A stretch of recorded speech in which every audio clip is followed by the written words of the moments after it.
kids would like squeeze this part of your neck, and then you would black out, and then they would let it go, and then you would kind of lose it, and then you would come back when they would let go because your blood would start flowing again.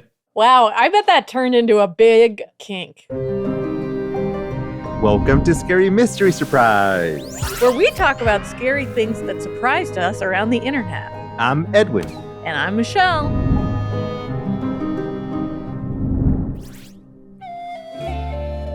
Michelle. Yes? You are on the ship of one of the most important voyages in a not-so-distant history. The Titanic? What kind of history do you call 500 years ago? I wouldn't call that recent history. Okay. Would that be like just in history? Yeah. Are we in the 1700s? We're in the 1400s. Oh, we're like in Columbus time. So we're way back. This is before the Titanic. So you're a part of this voyage. You're in there. You're one of those helpers. You know your way around a rope. A sailor? Yep. You climb up that tube thing all the way up and stare out the crow's nest. The mast? Are you talking about the Sure. mast or the tube? Sure. The ropes and the wood and the paddles. Sounds like a boat to me. All right, so you're on a boat. And you're over the Caribbean Sea. And as you're going, one night, you step out of your cabin. And you're out in the deck, wondering when you'll feel the touch of a woman again. I yearn for that always.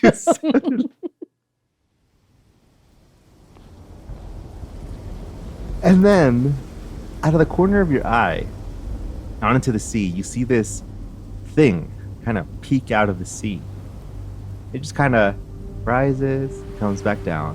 You kind of confuse it with like a little wave, like a little fish that's kind of swimming around or something. And then you see it again, and this time it kind of leaps out a little bit higher, but it's not leaping, it's just kind of like rising out, turning its head.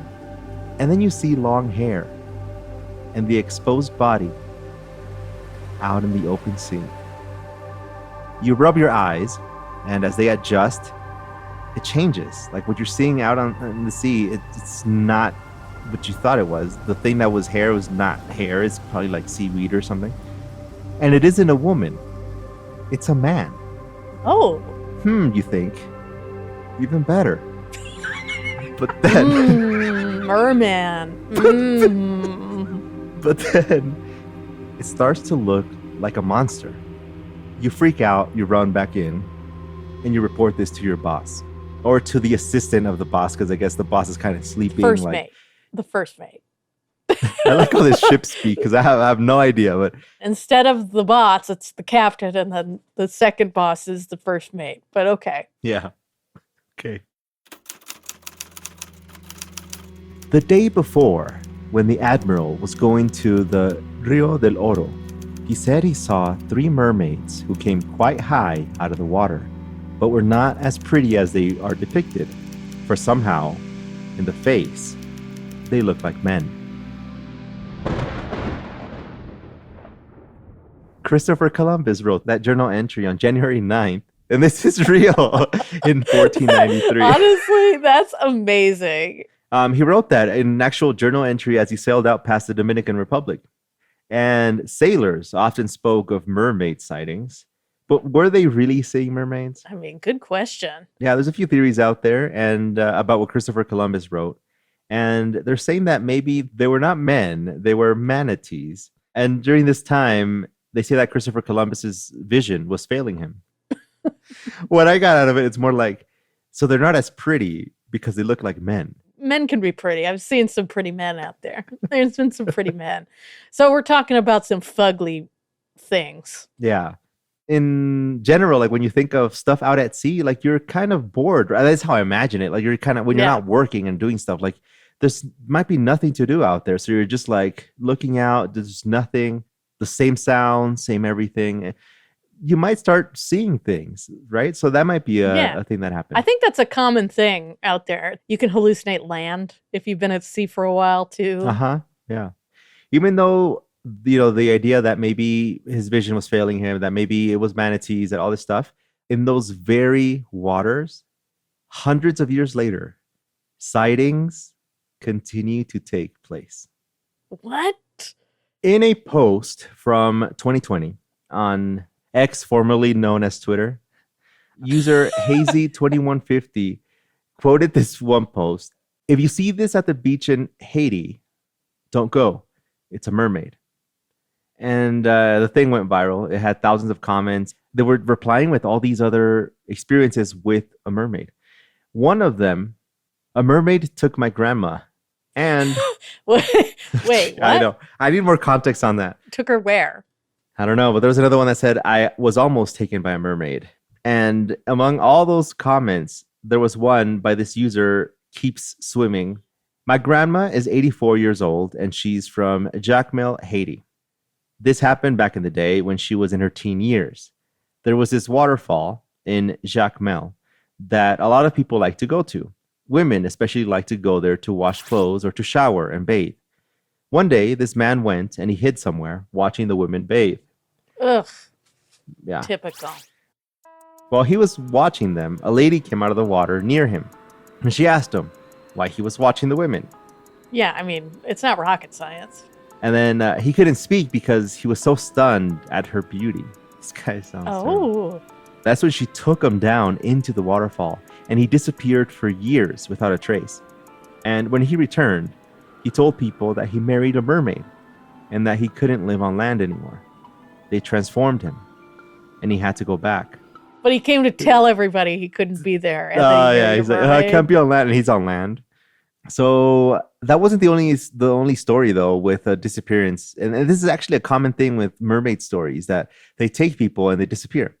Another user on that same thread wrote, a lady in my neighborhood always told us the same story, that she was taken by a mermaid in the ocean, that she doesn't remember much after that. Everyone thought she was dead. A year later, she appeared on the same beach, but she lost most of her memory and one of her fingers was missing. Something bad happened to her. I don't know what, but something weird happened. Yeah, I mean, for one of her fingers to be missing, kind of random, but I don't know. Mermaids, that's it. Mermaids. That's what happened. And people just believed her, and the police was like, oh, okay, sorry about that. And yeah, mermaids. Mermaids. Under that same post, someone commented, look up Stephen Kubaki. So obviously we looked it up. And I've never heard of it. Gives me chills. Stephen Kubaki went missing in February of 1978, very close to Lake Michigan. His ski poles and skis were found near the lake. After that, his footsteps went on for a bit and then completely vanished. There was not a single trace. It was believed that he had drowned in the lake until suddenly he just reappeared. Detectives never actually bought the story that he had drowned because they looked up Stephen's dental record. So they also used the records to make sure that he was not one of the victims from John Wayne Gacy's, people that they couldn't identify. But he wasn't. Detectives, friends, families, everybody was, where is he? Because obviously, I mean, I can imagine that being just one of those, you're desperate for answers. So any answer really is like, okay, if this may have happened to him, okay. Like they kind of take that as an answer, but everybody was just puzzled. 15 months later, though, he reappeared. And he showed up just randomly at his stepfather's home. Reporters, friends, and all these people asked him what happened, and he couldn't remember. Decades later, he still does not remember a single thing from those 15 months. Okay. Many speculate that he's making it all up, but still. Or it's just, it was so traumatic for whatever reason, he's blocked it. Yeah, and some people say that it's a mermaid that took him. Maybe. I mean, why not? Is he saying it's a mermaid, or? He doesn't remember anything. All He's right. just like, well, I don't know what happened. He married a mermaid and had a whole life and then came Has back. a family of fishies and he needs to get back to his school of fish. Oh, that was good. The mermaid idea isn't that crazy because it wouldn't be the first sighting in Michigan. Oh. May 13th, 1782, a Canadian fur trader, Venant Saint-Germain. Venant. You know how to do it in French. I don't know if it's French, though. But anyway. A fur trapper in Canada. Yeah, that's French. He was in Lake Superior. He was making a stop at Pie Island in the northern part of the lake when he saw something in the deep, cold waters of Lake Superior. It was a merman with brownish skin, long hair, and, quote, extremely brilliant eyes. He fell in love. Oh, wait, no, that's not it. When he set his eyes upon this creature. He could have fallen in love. It's just a different story for the 1700s. Lots of mermen. Way more mermen than merwomen. Right. Yeah. So I don't know what's going on here. A part of it, like why I wrote the thing, was like he says when he set eyes upon the creature, he drew his gun and tried to shoot it. Of course. You always kill what you love. He was in love. He's like, if you're not mine, you're nobody's. No one can have you. Bah, bah. But he tried to shoot it, but he was stopped. There was somebody in this party that said, no, don't shoot him. The guy that tried to shoot him, he actually signed an affidavit in an attempt to prove that he was telling the truth. And he also wasn't the first one to speak of creatures that lived in the lake.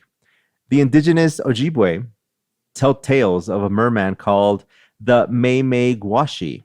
It had actually been an Ojibwe woman that stopped the guy from shooting the merman because of her belief. She already knew who or what this thing was. And she told him it was bad luck to threaten water creatures, and almost as if she had prophesized it, they actually encountered bad luck right after that.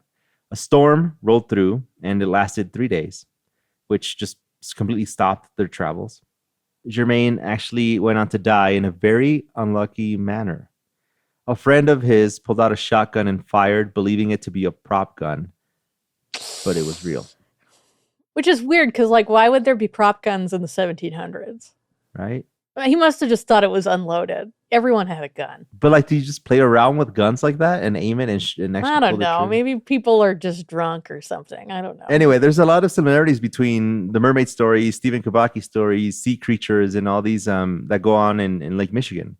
The missing people thing and the mermaids is a recurring tale. If you look up stories of disappearances due to mermaids, it's like missing people, disappearances, mermaids. I'm like, I thought mermaids were just like, oh, that's creepy. But no, it's tied up to this stuff. Yeah, I always think of Ariel, or I think of Hans Christian Andersen and the fact that Ariel's story is more depressing than you think. Oh, yeah. And then I think of manatees, which are also kind of depressing too. They just look depressed, they just look kind of like... gentle sea cows that have trouble surviving in our modern world. In 2021, TikTok user Sauce90 went viral. He was a fisherman, and when he recorded the video, he was working, and he was on a commercial fishing boat. He uploaded a 1.5 minute video, which he claims to have heard mermaids. You can hear these screams, and that thing went viral.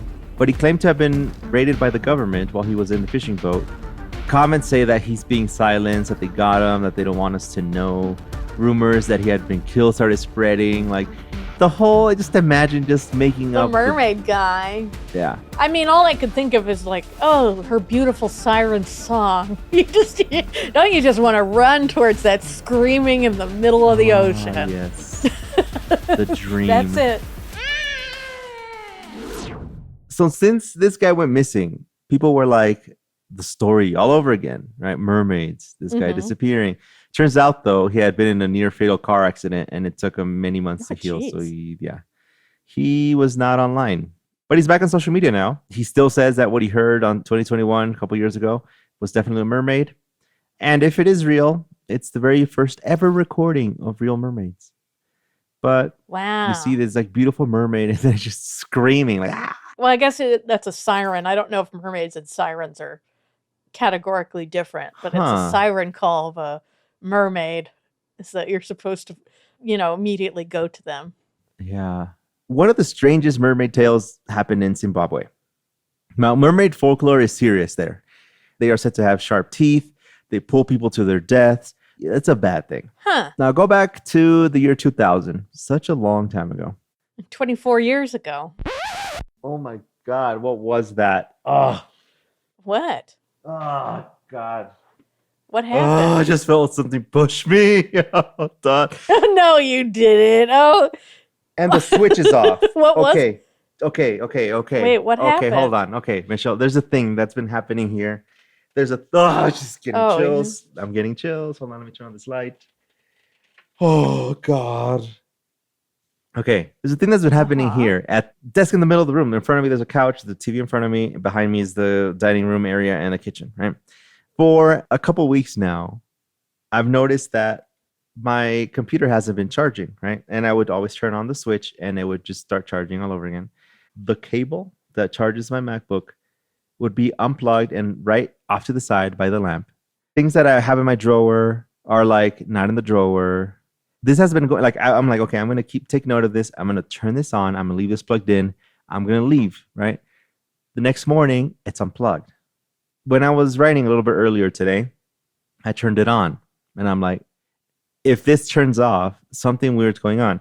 Now, just now, I peeked down and it's off. Right, I need to turn it back on. Computer's charging again, and just now, there's no timer on it. No, it's just a regular standard, that thing that splits it into, like 6 little things. Yeah. And just now, I swear, I don't even know what I was saying in the recordings there, but I clearly felt somebody push on this, like just like that.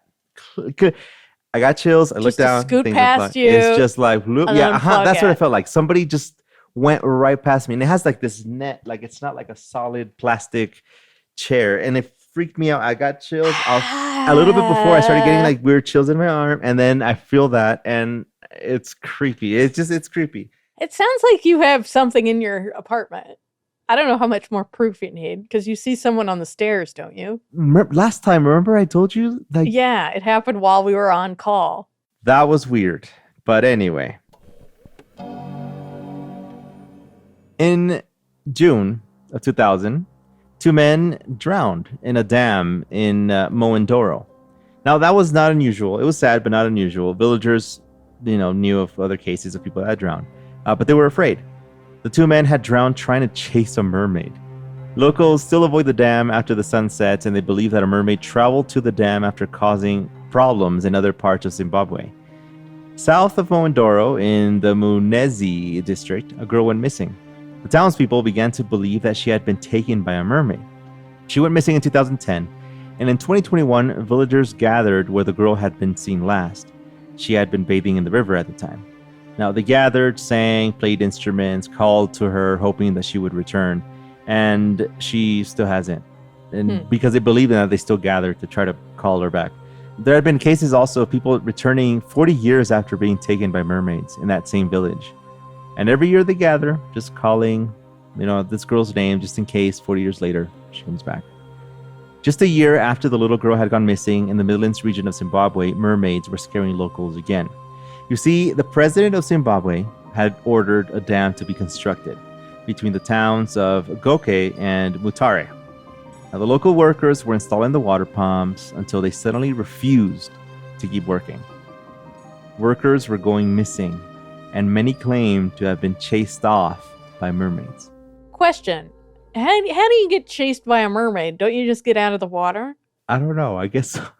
Because, technically, if they're the kind that we're operating with, they don't have legs. Like if we're operating from our standard image of a mermaid, unless it's back to my theory where the fish is on the top and the legs are on the bottom. It's just this like,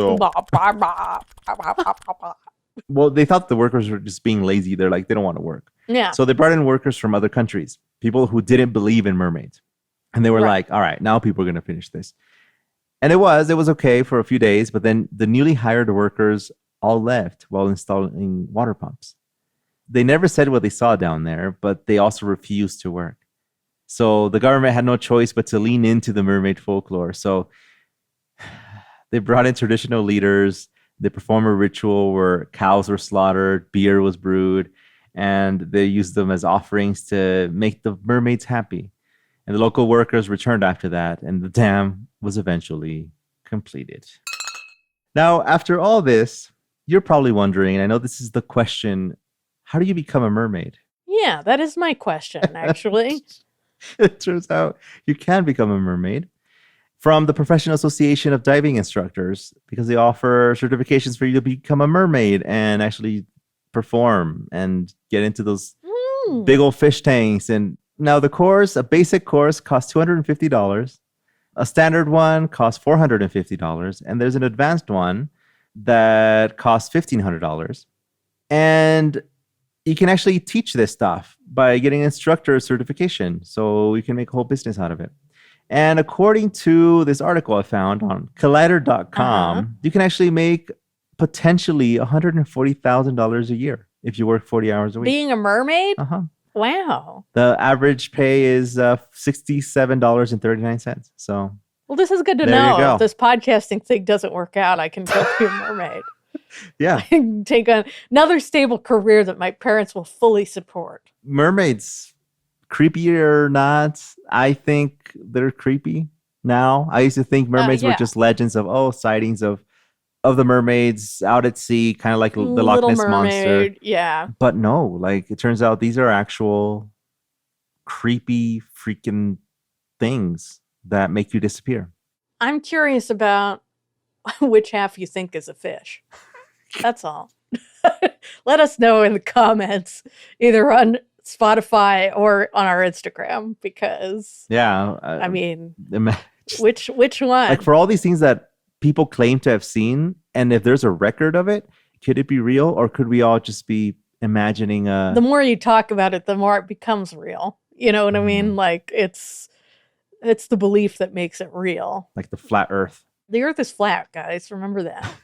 Just kidding. I'm not a flat earther. Please don't cancel me. Thank you. Because then we'll never know what we're going to talk about next week, Edwin. I don't know. It'll be a surprise, okay? It'll be a surprise.